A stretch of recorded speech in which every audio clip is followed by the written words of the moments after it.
Hello, praise Lord. परमेश्वर को धन्यवाद हो कि एक बार फिर से यहाँ पर हम प्रभु के अनुग्रह में आमने सामने हैं और आज के इस अच्छे दिन के लिए, इस मौके के लिए प्रभु को धन्यवाद देते हैं।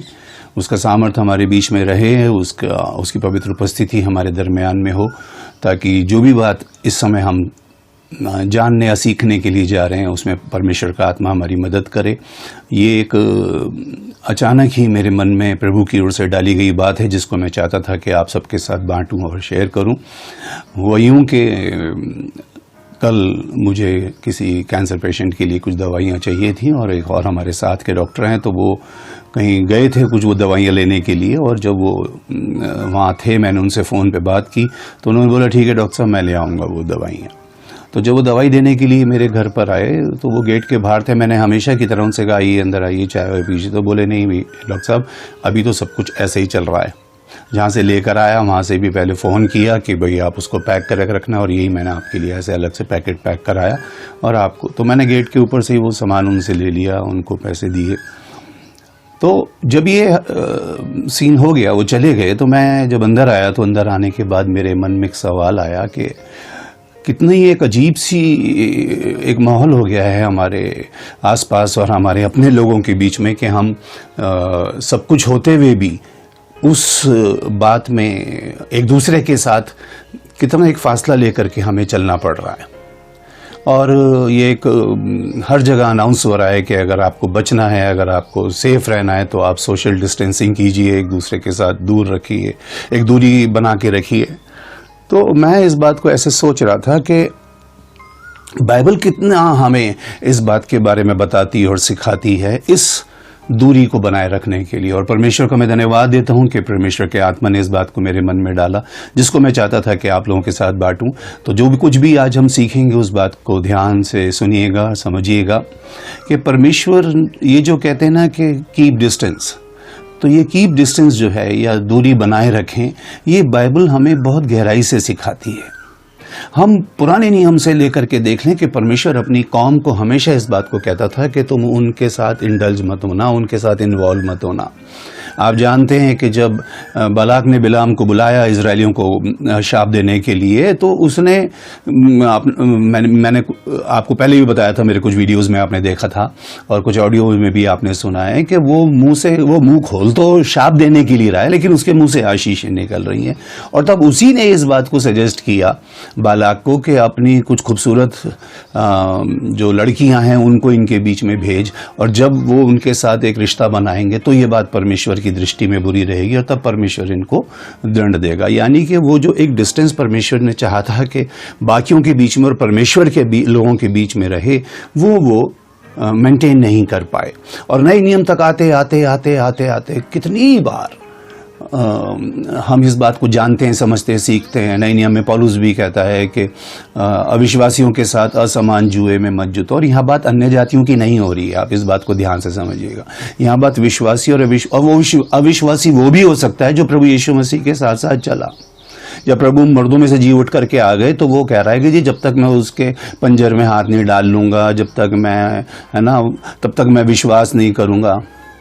तो प्रभु एक जलाली शरीर के अंदर भी, मैंने पहले भी आपको इस बात को बताया था, जिस प्रभु से आप और मैं मिलने वाले हैं, अब उसके हाथों में कोई सुराख नहीं है, अब उसका कोई पंजर में फटा हुआ नहीं है या उसमें कोई जख्म नहीं है। लेकिन एक अविश्वासी को विश्वास में लाने के लिए प्रभु ने एक जलाली शरीर में उसको जख्म दिखा दिया कि ले भाई अब विश्वास कर ले। लेकिन प्रभु को धन्यवाद हो कि उसने हाथ डाला नहीं, वो प्रभु के चरणों में गिर पड़ा और प्रभु ने उससे कहा विश्वासी बन, अविश्वासी नहीं। तो एक जो डिस्टेंस है वो क्यों परमेश्वर चाह रहा है। भजन संहिता के शुरू में ही हम इस बात को पढ़ लेते हैं, क्या ही धन्य है वो जो दुष्टों की युक्ति पर नहीं चलता, और क्या ही धन्य है वो कि वो ना पापियों के मार्ग में खड़ा होता और ना ठट्ठा करने वालों की मंडली में बैठता। यानी जहां पर इस किस्म की चीजें होंगी वहां से वो अपने आप को अलग रखेगा। यानी कि वहां पे बात चलने की कही गई है, खड़े होने की कही गई है और बैठने की कही गई है। यानी कि और क्या कहते हैं, भजनकार भी अपने भजन में कहता है कि तू मेरा उठना, तू मेरा बैठना सब जानता है परमेश्वर। एक जगह वो कहता है कि जितने भजन संहिता में लिखा है जितने तेरा भय मानते और तेरे चेतौनियों पर चलते हैं उनका मैं संगी हूं। यानी कि वो अपनी ही संगति परमेश्वर को बता रहा है कि मेरी संगति, मेरी फेलोशिप किन लोगों के साथ है।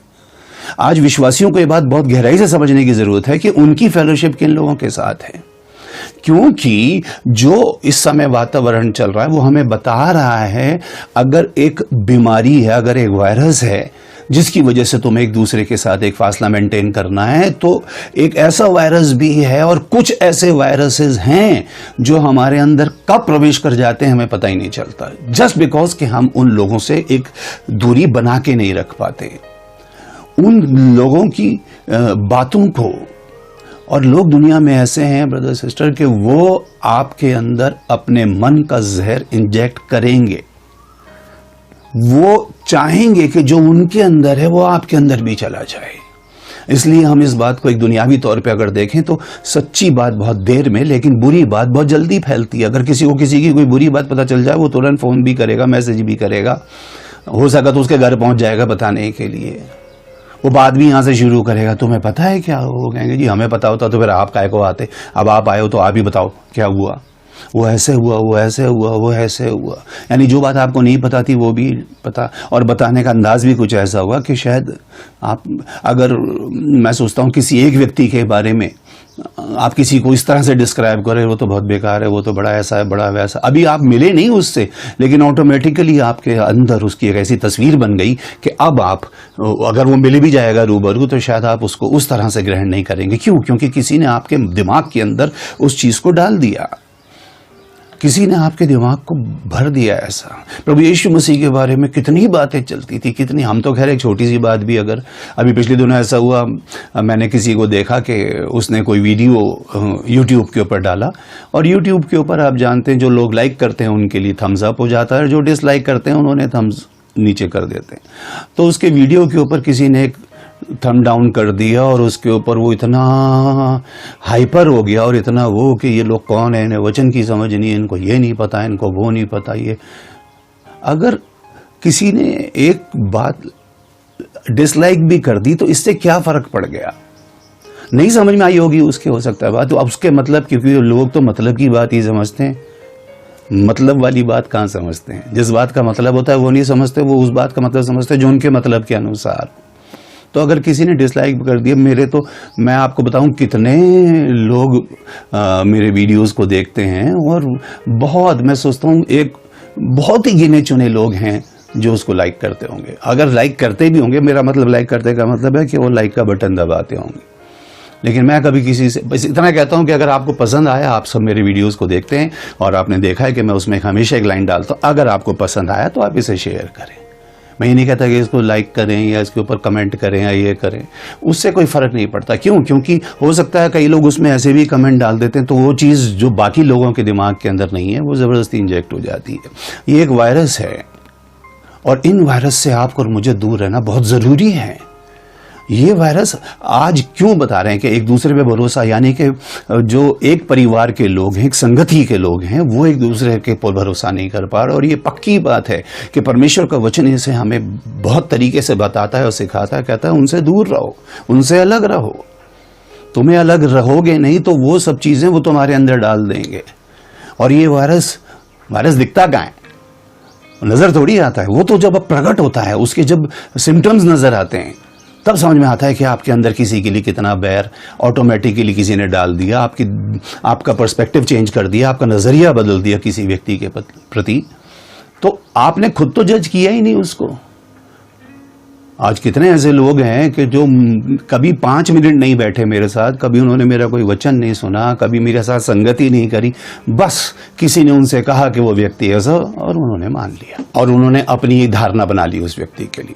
आप उत्पत्ति में देखिए परमेश्वर ने क्यों बोला कि उस भले और बुरे के ज्ञान के पेड़ के पास मत जाना, उससे दूरी बनाए रखना। कई बार मैं कई लोगों को जब उस मूर्ति पूजा के विषय में बताता हूं तो कई लोग कहते हैं हमारे घर के अंदर ब्रदर ठीक है एक तस्वीर लगी, हम कौन सा उसको पूज रहे हैं, हम कौन सा उसके आगे मत्था टेक रहे हैं, हम कौन सा उसकी वर्शिप कर रहे हैं, बस एक सिंबल है उसका। बाइबल ने कौन सा सिंबल बताया आपको? प्रभु यीशु मसीह कहते हैं कि योना नबी को छोड़ और कोई चिन्ह किसी को नहीं दिया जाएगा। मैं जानता हूं आप उसकी वर्शिप नहीं कर रहे, लेकिन उसकी जरूरत क्यों पड़ रही है आपको? जबकि परमेश्वर ने अपने वचन में कहा तू ऐसी कोई भी चीज बनाना ही मत। खरीदना, लटकाना, फ्रेम करना किसी जगह, वो तो बहुत बात की बात है। ये वायरस है, ये एक ऐसा वायरस है जो आपका ध्यान उस सर्वशक्तिमान परमेश्वर पे से हटा करके उन तस्वीरों पे लगा देगा। और जिस दिन प्रभु यीशु मसीह आपको लेने के लिए आएगा, अगर कहीं उसका चेहरा उस चेहरे से नहीं मिला जो आपके घर में सालों से लटक रहा है, तो हो सकता है कि शायद आप कह दें तो प्रभु ही नहीं है। आज लोगों का ध्यान किस चीज पे लगाया जाए? ये वायरस कैसे फैलाया जा रहा है? तुम पानी लो, तुम तेल लो, तुम हेयर बैंड लो, तुम हैंड बैंड लो, तुम कप खरीदो हमारे, तुम पेन खरीदो, हमारी तस्वीरें अपने उसमें लगाओ। ये कैसा वायरस फैल रहा है? अभी समय नहीं है इस बात के लिए, क्योंकि मैं आपको कुछ और बात बता रहा हूं, लेकिन कौन से यीशु का सुसमाचार आ रहा है? तो प्रभु ने उनको बोला, इस पेड़, जब आदम को बनाया तो कहा इसका फल मत खाना, लेकिन जब हव्वा को बनाया तो बोले इसको छूना भी मत, क्योंकि ये एक औरतों की फितरत होती है एक स्त्री के अंदर कि जब तक वो किसी चीज को छू के नहीं देख लेगी उसे तसल्ली नहीं होती। वही नहीं पूछेगी ये साड़ी आपने कहां से ली, वो छू के पूछेगी ये कहां से ली, कपड़ा बड़ा अच्छा ही है, वो करके। उन्होंने कहा इससे दूर रहना, इसके नजदीक मत जाना। अब ये जो हमने देखा भजन सीता पहले में, तो वो असल में उठना बैठना चलना यही बता रहा है कि ऐसा कहीं नहीं लिखा बाइबल में कि अच्छी संगति बुरे चरित्र को ठीक कर देती है। हाँ, ये जरूर लिखा है कि बुरी संगति अच्छे चरित्र को बिगाड़ देती है, क्योंकि उसका वायरस बहुत ज्यादा तेजी से काम करता है। आपको पता है कैंसर के जो कीटाणु हैं वो हर व्यक्ति के शरीर में होते हैं, हर व्यक्ति के शरीर में होते हैं और बड़ी तादाद में होते हैं।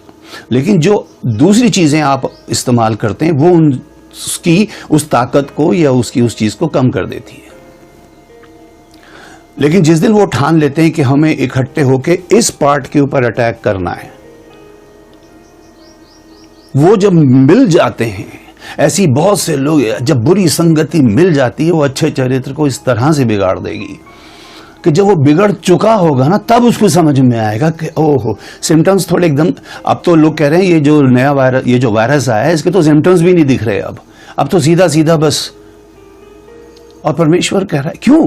क्योंकि हम इस तरह के लोग हैं। ध्यान से सुनिएगा जो मैं आज आपको बता रहा हूं। हम बाउंड्रीज नहीं बनाते, हम जैसे मर्जी व्यक्ति, हम प्रभु के लोग हैं, हमें सबसे प्यार करना चाहिए, तो फिर शैतान को भी गले लगाओ, उसके दूतों को भी गले लगाओ। वो जिनके लिए वो आग तैयार की गई, उल्टे हाथ पे कहेगा तुम उस आग में जाओ जो शैतान और उसके दूतों के लिए तैयार की गई, और तुमने जो उसको इस तरह से गले लगा रखा है कि वो तुम्हें भी ले जाएगा साथ में। आपको पता है प्रभु यीशु मसीह के पीछे लाखों लोग चलते थे, लाखों। लेकिन प्रभु ने एक बाउंड्री बनाई, प्रभु ने एक सर्कल बनाया। ध्यान से सुनिएगा जो मैं आज आपको बता रहा हूं, ताकि ये बात आप भी अपने जीवन में अपना सकें। एक बाउंड्री बनाई, उस बाउंड्री के अंदर प्रभु ने केवल 12 लोग रखे, किसी भी 13वें को अंदर नहीं आने दिया।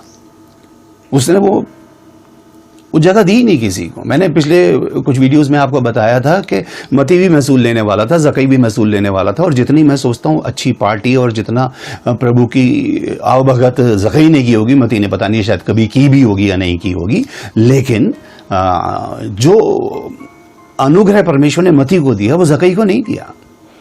उसने वो बाउंड्री बनाई। ध्यान से सुनिएगा आज आप इस बात को। आज क्यों लोग कह रहे हैं बाउंड्रीज बनाओ?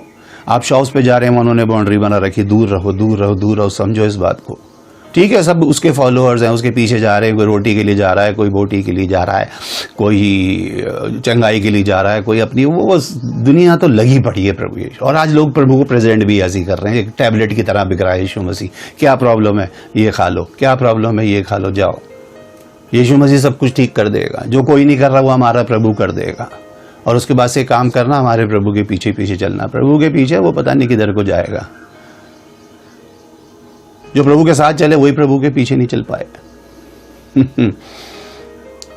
बिलीवर और फॉलोअर में बहुत फर्क होता है। विश्वासी में और प्रभु का अनुकरण करने वालों में, उसके पीछे चलने वालों में फर्क होता है। तो खैर प्रभु ने 12 एक रिंग बनाया, एक बाउंड्री बनाई, उसमें प्रभु ने 12 लोगों को रखा।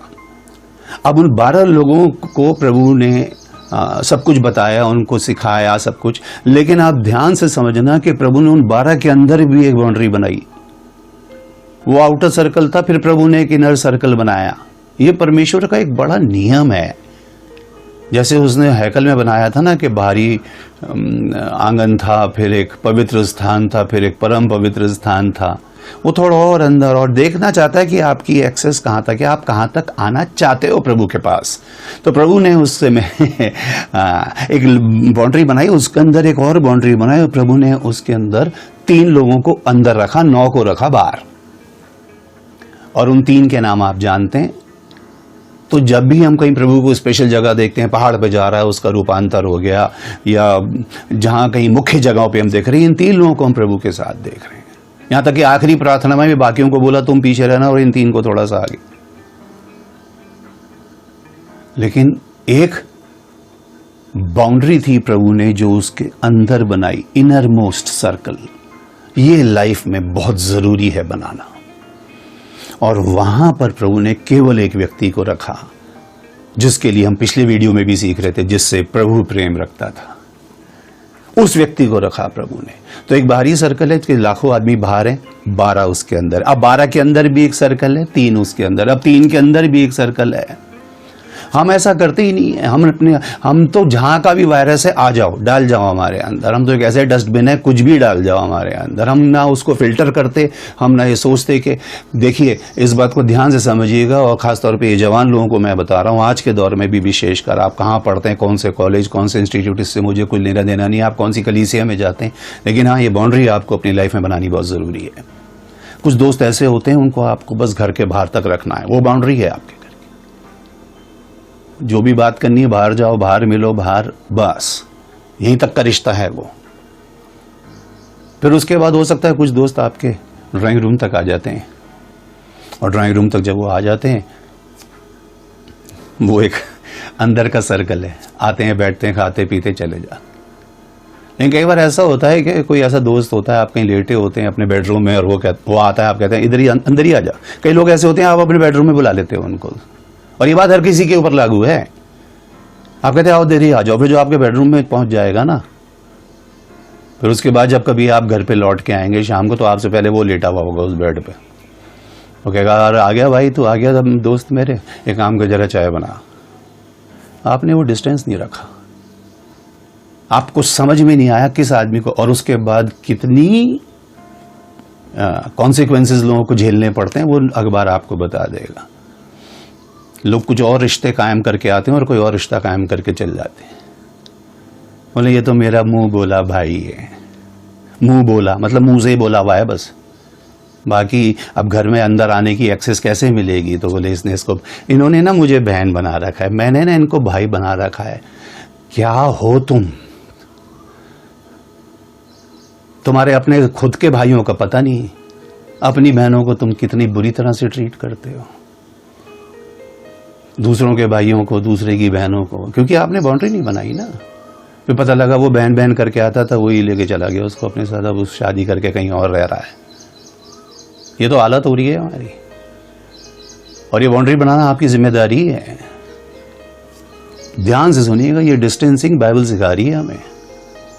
अगर आपने ये डिस्टेंस मेंटेन नहीं किया, अगर आपने, तो लोग तरह तरह के वायरस आपके अंदर डाल देंगे, दुनिया भर के वायरस, आपकी सोच का वायरस, समझ का वायरस, कामों का वायरस। और प्रभु चाहते हैं, ध्यान से सुनिएगा, अगर आपको प्रभु में बढ़ना है तो आप इस बात को ध्यान से समझिए। बहुत सी बातों से, बहुत सी चीज़ों से, बहुत से लोगों से, बहुत से जगहों से आपको अपने आप को अलग रखना पड़ेगा, और बहुत सी इन चीज़ों को अपने जीवन से अलग करना पड़ेगा। यहाँ चारों तरफ एक डायलॉग चल रहा है, सोशल डिस्टेंसिंग। सोशली नहीं, ये स्पिरिचुअल डिस्टेंसिंग भी विश्वासियों को समझनी है। किसके साथ आपको संगति करनी है, कौन है जो आपके अंदर आपको बढ़ा रहा है, और कौन है जो आपके ऊपर मक्खन लगाने को, आप तो बहुत अच्छे, आप तो बहुत अच्छे। आज ही प्रभु, अभी एक वीडियो में देख रहा था, वो लगे पड़े हैं दोनों पति पत्नी लोगों से कहने। मैं किसी के विरोध में, लेकिन मैं सोचता हूँ कि इस बात को मुंह से कहने की जरूरत क्या। जितना कुछ सोशल डिस्टेंसिंग में, जितना इन 2 महीने में आपका शैतान ने छीना है, वो प्रभु सब आपको वापस कर देगा। ये 2 महीने में जो हो रहा है, ये शैतान छीन रहा है हमसे। आपने क्या गंवाया है, वो क्या शैतान ले गया अपने साथ? प्रभु की तरफ देखो, उसकी भी तो ट्रीटमेंट देखो, उसका भी तो सोच देखो कि वो तुमसे क्या कहना चाह रहा है, उसकी समझ भी तो समझने की कोशिश करो।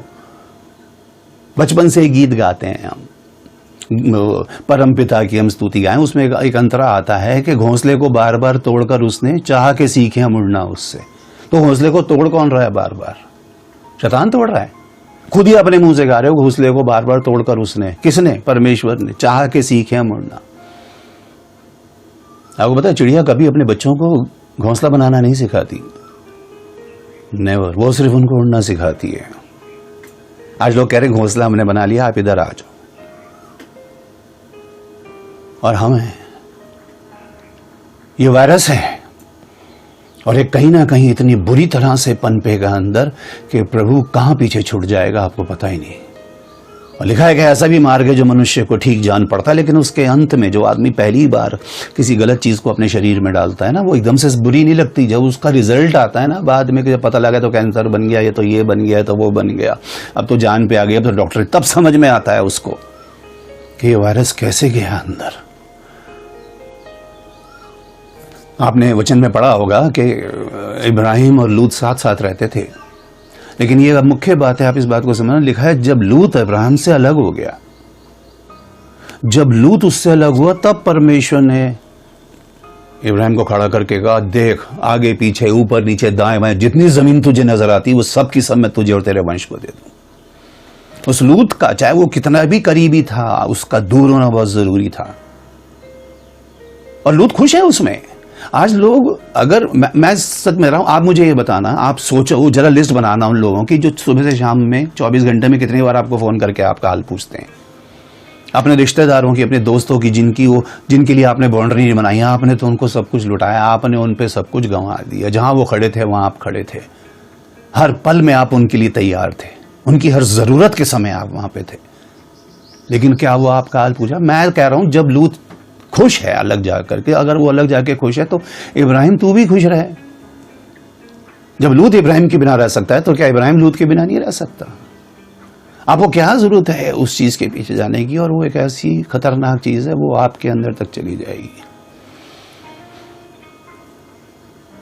एक और वायरस की कैटेगरी है, आपको पता है, वो आपके लोग जो आपके मुंह पे कुछ और है और पीठ पीछे कुछ और है।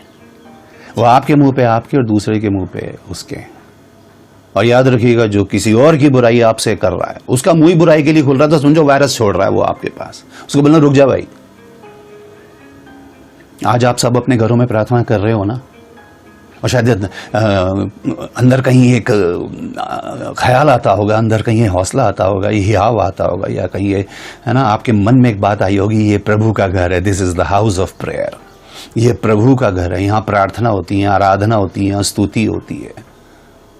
तो ऐसे लोग जब वहां से बाहर से आकर के किसी की बुराई करे, उसको वहीं रोक देना, कहना भाई ये वायरस यहाँ मत फैला, ये प्रभु का घर है, इसको बाहर रख। ये बहुत खतरनाक लोग होते हैं। और याद रखना, जो किसी और की बुराई आपसे करेगा, वो आपकी बुराई भी जरूर जाके किसी से करेगा। अगर आप बुराई सुनने को, लिखा है जितनी बातें कही जाएं उन पे कान मत लगाना, इग्नोर करना सीखिए। इग्नोर करना एक बहुत बड़ी क्वालिटी है। कुछ लोग बात कर रहे होते हैं, अगर वो हंस रहे हैं, तीसरा जाएगा, क्या क्या क्या हो गया, किस बात पे हंस रहे? अरे वो हंस रहे हैं भाई, उनकी अपनी कोई बात है, ज्यादा मत पूछ, कहीं तेरे को ये पता लगे कि तेरा ही मखौल उड़ा रहे थे वो, फिर क्या करेगा? फिर क्या करोगे आप जब पता लगा आप ही की अमली मजाक उड़ा रहे थे वो? क्या करेंगे आप बताइए? तो जित हर बात के ऊपर कान लगाना जरूरी नहीं होता, क्योंकि ये चीजें वायरस हैं। आप मुझे एक बात बताओ, अगर रोड के ऊपर दो गाड़ियां बिल्कुल चिपक के चलनी शुरू कर दें, मुझे सोच के बताना, आपने गाड़ियों के पीछे लिखा देखा होगा कीप डिस्टेंस या कीप सेफ डिस्टेंस, उचित दूरी बनाए रखें। वो दूरी क्यों? वो कहेगा नहीं जी मैं तो चिपक के चलूंगा तेरे साथ। एक दोनों में से कोई भी नहीं चल पाएगी। ये डिस्टेंस रखना बहुत जरूरी है। रोड पे चलते चलते हमें सीखने को मिलता है, वो कहता है ये दूरी बनाओ, दूरी बनाओगे तो तुम भी अपनी स्पीड पे ठीक चलोगे, दूसरा भी चलेगा। इसलिए बहुत से लोग आपके आसपास इसलिए चिपक जाते हैं, कहीं आप आगे ना निकल जाओ, कहीं आप चल ना पड़ो, जहां थे वहीं रहो। और विश्वास रखना, मैं कितने ऐसे लोगों को जानता हूं, कितनी कलीसियाओं में मैंने ऐसे लोगों को देखा है जो कल जहां थे आज भी वही हैं, उनकी सोच भी वही, उनकी समझ भी वही, उस दायरे से बाहर ही नहीं आ पाए वो। और कलीसिया को तो छोड़ो कि कलीसिया चलो किसी डिनोमिनेशन की वो नहीं करी, तुमने अपना भी तो दिमाग नहीं लगाया कि इससे भी तो बाहर कोई दुनिया थी। तुम एक कुएं के मेंढक की तरह वहीं के वहीं हो, तुमने भी तो बाहर कोशिश की कि छलांग ला के बाहर देखूं बाहर की दुनिया में क्या है। मैं किसी डिनोमिनेशन के विरोध में नहीं हूं, लेकिन उससे आगे भी बहुत कुछ है। आप कौन सी कलीसिया में जाते हैं मुझे से कोई फर्क नहीं पड़ता, लेकिन आपने कभी उससे बाहर भी जा करके देखा, या जो लोग आपके अंदर एक सोच डाल रहे हैं उसी सोच से आप आगे नहीं जाना चाहते।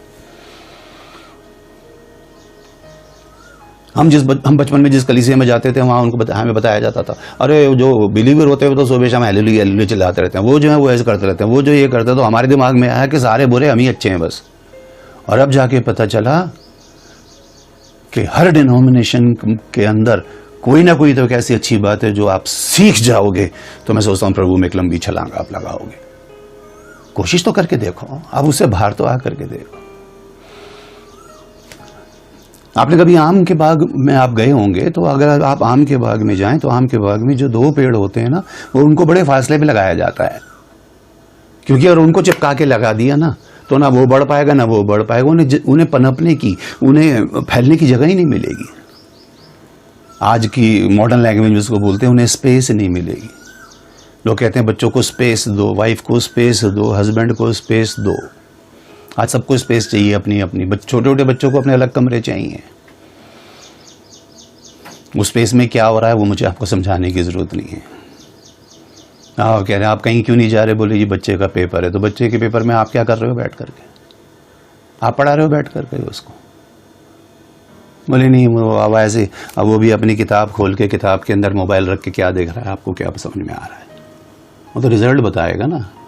आज आप बड़े इंटरेस्ट लेके बातें सुन रहे हैं, आने दो वायरस जितना आ रहा है, आने दो आने दो आने दो। आप रोक ही नहीं रहे उस चीज को अंदर जाने से। एक और इस बीच में एक बात बताना चाहता हूं आपको। मॉडर्न साइंस फेल हो चुकी है इस वायरस के लिए, ये तो आप सब जानते हैं। उसके पास इसकी कोई रेमेडी नहीं, कोई इलाज नहीं, कोई एंटीडोट नहीं, कोई इसका वैक्सीन नहीं है। और याद रखना मेरी बात को, जो आज मैं आपको बता रहा हूं, इस बात को हो सके तो खाली पूरी वीडियो को ना से इतनी बात को तो काट के और लोगों तक पहुंचा ही देना।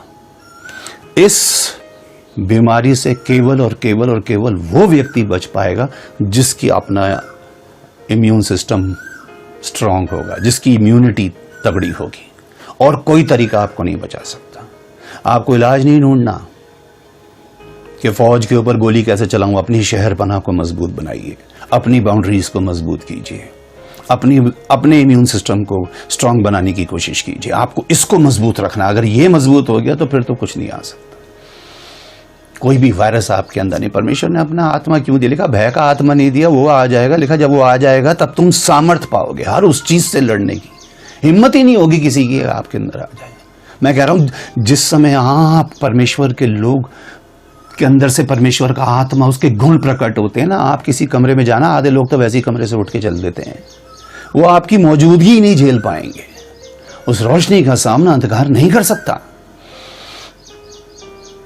तो मैं आपको बता रहा था, अगर आम के 2 पेड़ हैं तो अगर उनको पनपना है तो उनको थोड़ा डिस्टेंस पे लगाना पड़ेगा।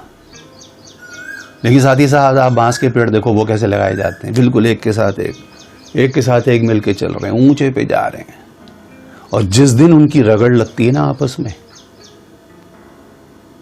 पूरा जंगल जला देती है वो आग।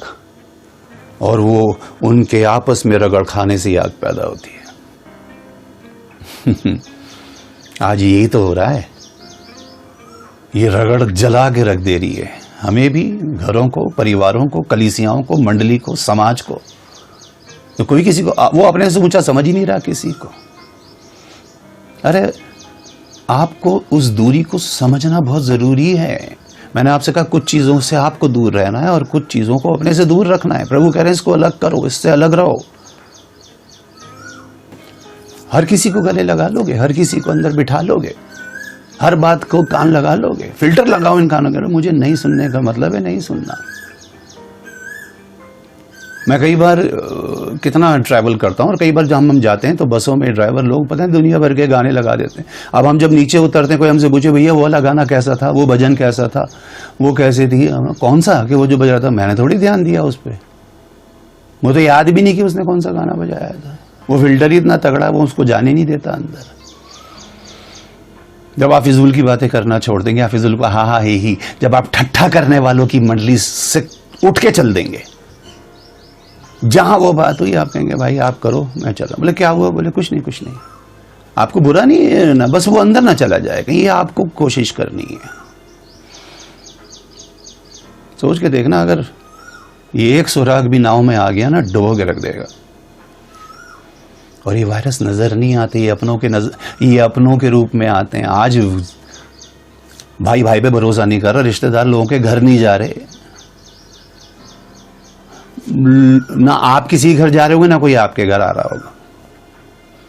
क्यों? उनको लग रहा है जो मेरा अपना भाई है कहीं इसी के अंदर कोई कीटाणु तो नहीं है।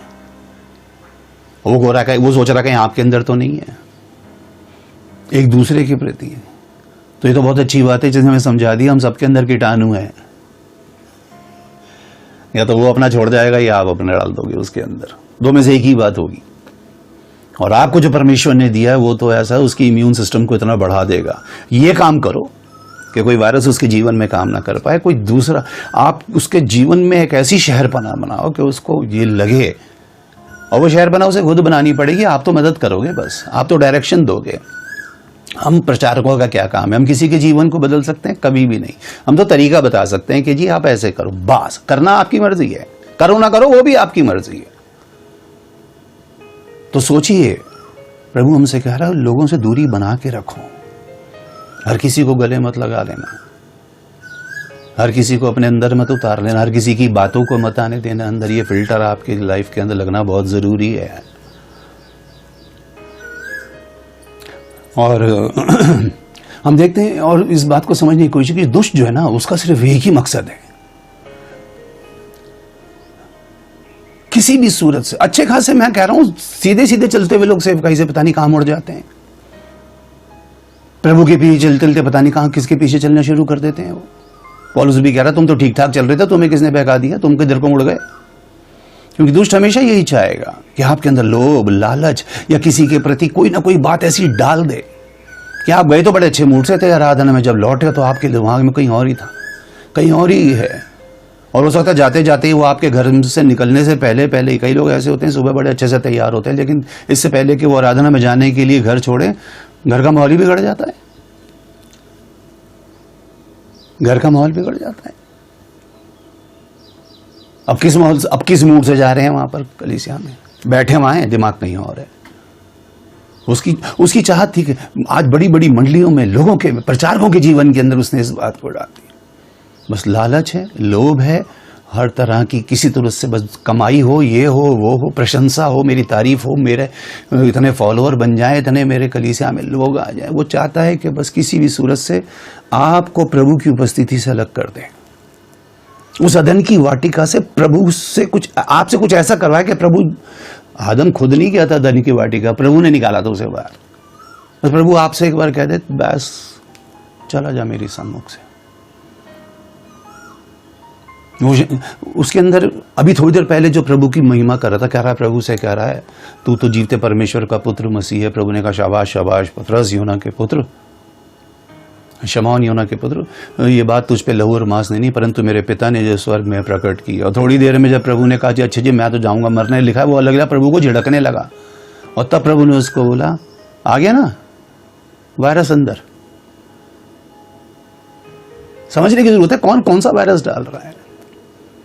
आज दुनिया में लोगों से कह रहे हैं सुनो सुनो सुनो, हमारी सुनो, मेरी भी सुन लो। अब मैं भी सुनाना शुरू कर दिया है, अब मैं भी सुना रही हूं। छोटी छोटी उम्र के बच्चे को, उनको अभी मैं सोच रहा हूं क्या बताने की कोशिश कर रहे हो लोगों को। ऐसे ऐसे करें, बोले बस स्क्रीन के पास आ जाओ, प्रभु आज सबको आशीष देगा, सबको देगा, सबको देगा। अंधे लूले लग रहे, बहरे, जैसे भी है दुनिया भर की बुराइयों वाले, आ जाओ बरकतें ले जाओ।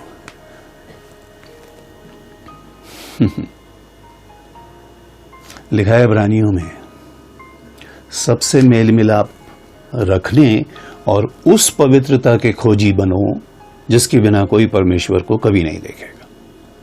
मिलना जुलना अलग बात है, लेकिन उस बीच में कहीं अपनी उस पवित्रता को मत खो देना। उस वायरस को अंदर जाकर के अपनी हेल्थ मत बिगाड़ लेना। आप स्पिरिचुअली भी हेल्दी होने चाहिए और ये दुष्ट को कभी भी गवारा नहीं है। इसलिए ऐसे ऐसे लोगों को आपके जीवन में लाएगा, लोग प्रभु से ज्यादा उनके पीछे चलना शुरू कर देते हैं। मैं डीपी में देखता हूं, फेसबुक में और कई जगह लोगों ने अपनी फोटो नहीं लगा रखी, उनकी लगा रखी है प्रचारकों। किसने डाल दिया तुम्हारे दिमाग के अंदर इस बात को? ये कौन सा वायरस है? और ये वो लोग हैं जो आपके साथ आपके हैं, किसी और के साथ किसी और के हैं, आपके मुंह पे आपकी, और अब पता लगा वो तो आपके बारे में क्या कह रहा है, कह नहीं रहा, वो एक वायरस है। और अजीब बात है कि स्कैनिंग एक बार पता चलने के बाद आप कैसे उसको बर्दाश्त करते हो। आज घर में किसी एक को अगर ये वायरस हो रहा है तो उसको घर वालों से अलग कर दे रहे हैं।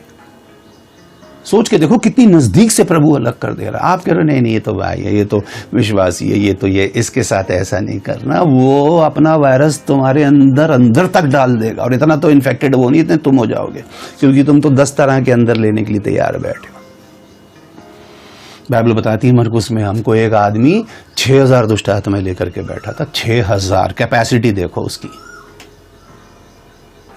एक व्यक्ति के अंदर 6000 दुष्ट आत्माएं। चल सकता है, वो जिंदा था, मर नहीं गया था, बस चिल्लाता था, कपड़े नहीं पहनता होगा या जंजीरें तोड़ देता था, बट मरा नहीं, वो था जिंदा। ऐसे बहुत से लोग जिंदा हैं, इतने वायरस लेके चल रहे हैं। और आपको ये फिल्टर जरूर करना पड़ेगा, आपको ये बाउंड्री, आपको ये शहरपनाह बनानी पड़ेगी। इसलिए इस डिस्टेंस को मेंटेन करके ज़रूर चलें। एक बाउंड्री बनाएं अपनी लाइफ के अंदर, फैमिली में भी बनाएं, फ्रेंडशिप में बनाएं, कलीसिया में बनाएं ज़रूर। और हर किसी को अपनी बात मत बताना। आज जो आपके साथ है कल आपके खिलाफ होगा। सबसे अच्छा दोस्त ही सबसे बड़ा दुश्मन बनता है, क्योंकि वो आपको अंदर तक जानता है। मैंने आपसे कहा ना, जो बेडरूम तक आ गया समझो वो सब कुछ जान गया आपके बारे में। अभी आपके हाथ में था कि आप किसके सामने कितना खुलना चाहते थे। आपने प्राइवेसी रखी नहीं, इसी बात की तो उसको पता थी। वो 10 में जाके कहेगा अरे वो तो ऐसा, अरे वो तो ऐसा। अरे हमसे पूछो, हम बताएं कैसा है वो। आप ही समझते हो उसे, अच्छा हमसे पूछो। वायरस है, वो तबाह कर देगा। तो प्रभु इस बारे में आपकी मदद करे। इस थोड़े से समय में मेरी इच्छा थी कि जब मैंने इस चीज़ को अनुभव किया तो मेरे को लगा कि इस संदेश को आप तक पहुंचाना चाहिए। सोचिएगा, आज अपने आसपास देखना किसके अंदर कौन सा वायरस है। जब बुरी संगति अच्छे चरित्र को बिगाड़ती, तो बुरी संगति उस चरित्र के अंदर, लिखा है व्यक्ति को नहीं बिगाड़ती, चरित्र को बिगाड़ देती। संगति चरित्र को बिगाड़ देती है। वो चरित्र को बिगाड़ने के लिए उनको बहुत ज्यादा मेहनत नहीं करनी पड़ती, उनको बस एक वायरस छोड़ना पड़ता है, और जिसने उसको अंदर ले लिया वो गया। लोग मास्क लगा रहे हैं, ग्लव्स पहन रहे हैं, कैसी कैसी किट पहन रहे हैं ताकि वो अंदर ना आ जाए। एक आत्मिक मास्क भी आपको चाहिए, एक आत्मिक ग्लव्स भी आपको चाहिए, पूरी आपको पीपी किट चाहिए, वो कवच चाहिए आपको। प्रभु से मांगो, तभी आप सुरक्षित रहेंगे। और प्रभु करे कि आप सुरक्षित रहें, आपका घर, आपका परिवार सचमुच में एक प्रभु का घर, एक प्रार्थना का घर बन जाए। यही मेरी इच्छा है और यही मेरी प्रार्थना है। प्रभु का अनुग्रह आप सब पर रहे, उसकी दया करुणा में आप बने रहें, सुरक्षित रहें और प्रभु में जुड़े रहें। प्रभु के आने में समय है तो फिर कुछ बातों को मिलकर के सीखेंगे। आज का संदेश बस यही है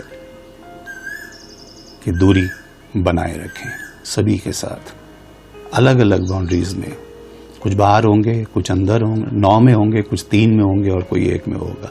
और वो एक जिस दिन आपको मिल जाएगा ना, कोई भी हो सकता है दुनिया के अंदर